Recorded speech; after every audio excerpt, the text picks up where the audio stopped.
তারা হয়তো এই হাদিস জানে না, আল্লাহ পাক ওদের কানের মধ্যে আমার এই হাদিসটা যেন পৌঁছে দেন, আমিন।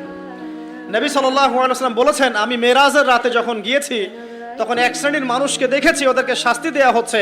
কি শাস্তি? জাহান্নামীদের রক্ত এবং পুঁজ ওদেরকে খেতে দেয়া হচ্ছে। জিবরাইল আলাইহিস সালামকে জিজ্ঞাসা করা হলো যে এরা কারা? তিনি বললেন, এরা আপনার উম্মতের সেই সব ব্যক্তি যারা মাদকদ্রব্য সেবন করত। আল্লাহ রাব্বুল আলামিন তার হাবিবের মাধ্যমে জানিয়েছেন, যখন কোনো মুসলিম মাদক সেবন করে বা কোনো ব্যক্তি মাদক সেবন করে তখন 40 দিন তার নামাজ কবুল হয় না। এরপর যদি সে তওবা করে তাহলে আল্লাহ পাক তার তওবা কবুল করবেন ইনশাআল্লাহ। যদি সে আবারও মাদক খায় তওবা করার পর, আবার 40 দিন তার নামাজ কবুল হবে না। যদি সে আবার তওবা করে আল্লাহ পাক আবার তাকে মাফ করে দিবেন। যদি সে আবারও মাদক খায় আবার 40 দিন তার নামাজ কবুল হবে না। তারপর যদি আবার তওবা করে আবার আল্লাহ তাকে মাফ করে দিবেন।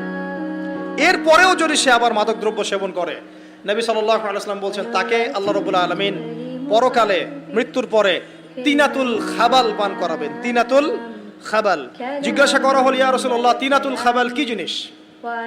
নবী সাল্লাল্লাহু আলাইহি ওয়াসাল্লাম উত্তর দিচ্ছেন, এটা হচ্ছে জাহান্নামীদের রক্ত, মাংস, এগুলো পুড়ে পচে যে রসটা বের হবে, এটা হচ্ছে তিনাতুল খাবাল।